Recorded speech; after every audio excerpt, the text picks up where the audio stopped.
शहर में रिश्तों की कमी और अपनों के प्यार की कमी लगभग हर घर में है। किसी को अकेलापन अच्छा लगता है तो किसी को ये काटने दौड़ता है।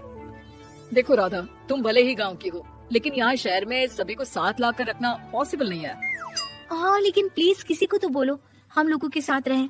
तुम सारा दिन ऑफिस और मैं घर पर पकती रहती हूँ। अरे तो किसी सहेली को बुला लिया करो, बातें कर लिया करो। किसको बुलाऊं? कब तक बुलाऊं? तुम सासू माँ को बोलो ना आकर यहाँ रहे। ठीक है, बात करता हूँ मैं उससे। रवि ऑफिस चला जाता है और अपने दोस्त से कहता है, यार बीवी ने माँ को शहर बुलाने की जिद कर रखी है। अब सोच रहा हूँ कि ऑफिस से दूर जाकर कहीं कोई घर ले लो किराए में।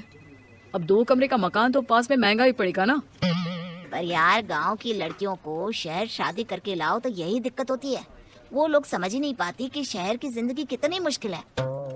सबकी अपनी अपनी परेशानी है। अब मेरे वाले को देख लो, वहाँ के ऑपरेशन के लिए 2 हफ्तों के लिए लेकर आया था। बीवी ने तो इतना हंगामा किया कि माँ को 1 हफ्ते में ही वापस भेजना पड़ गया। सोच रहा हूँ कि माँ को फोन करूँ और कहूँ कि आ जाओ। क्या पता सास की चिक चिक सुनकर वो भी माँ को गाँव भेज दे। आखिर औरतें तो औरतें ही होती है ना। किसे सास के साथ रहना पसंद होगा। बात आई गई हो जाती है। राधा रवि के पीछे एक बार फिर पड़ जाती है। वो 210 वाली है ना? हाँ, क्यों, क्या हो गया उसे? उसकी सास खिलाने वाली है। बड़ी खुश थी कि वो अब दिन भर बच्चे को सास के पास रखकर घुमा फिरा करेगी। लेकिन हमारी तो किस्मत ही फूटी है। हमारी सास कब आएगी कि ये सुख हम भी ले सके? देखो, मैं माँ से बात कर लेता हूँ, लेकिन माँ हमेशा के लिए कैसे आएगी? कोई और तरकीब सोचो ना।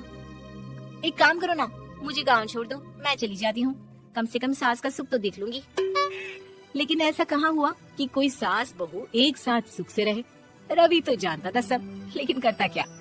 पर कहते हैं ना, पति का दिमाग है, चलेगा तो सही। एक आइडिया आया है। क्यों ना मैं माँ की शक्ल सूरत का एक रोबोट लाकर दे दूं, जो राधा के साथ बिल्कुल सास वाला व्यवहार करे। मजा ही आ जाएगा। न माँ को लाने की झंझट, न सास बहू की किचकिच। रात को स्विच ऑफ करके अलमारी में पैक। बस फिर क्या था।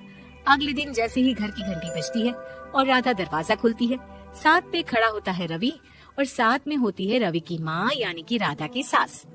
माँ जी, मुझे तो मेरी आंख पर विश्वास नहीं हो रहा। कितना अच्छा सरप्राइज है। हाँ, आइए माँ, आइए। मुझे भी अच्छा लग रहा है। मैं भी खुश हूँ, मैं भी खुश हूँ, मैं भी खुश हूँ।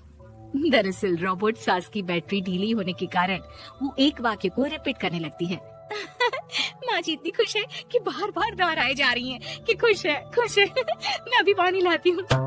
राधा पानी लाने जाती है कि पीछे से रवि सास की बैटरी टाइट कर देता है और ऑर्डर का प्रोग्रामिंग ऑन कर देता है। पानी लाओ, चाय लाओ, खाना लाओ, मेरे बाल झाड़ो, मेरे कपड़े धो, मेरी चप्पल कहाँ है, लेकर आओ। अरे ठीक है माँ जी, सब ला रही हूँ। मैं जानती हूँ रवि आपको प्रोग्रामिंग करके लाए ना कि आप मुझे तंग कर दे और मैं आपको जाने को बोल दूँ। नहीं माँ जी, इस बार मैंने भी कमर कस रखी है। प्रोग्रामिंग कैसी लैंग्वेज यूज कर रही हो? माँ का ही रोबोट थोड़ी ना है जो मैं प्रोग्रामिंग करूँगा। अरे मजाक कर रही हूँ। माँ तो माँ होती है, मैं जानती हूँ। राधा सास के साथ खुश रहती है।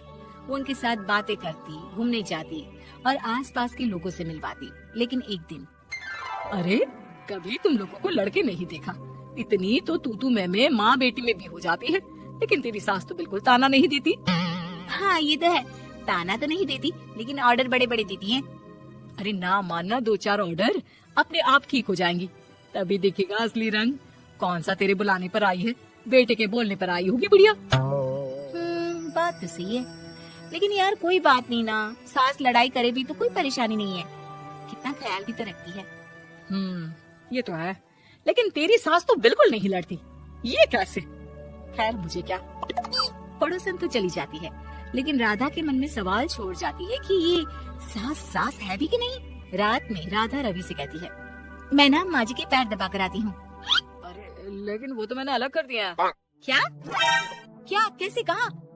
नहीं, मेरा मतलब कहाँ कभी माँ का पैर गांव में रहा करता था, तो मैंने काट कर मतलब माँ को शहर ले आया ना। Oh okay.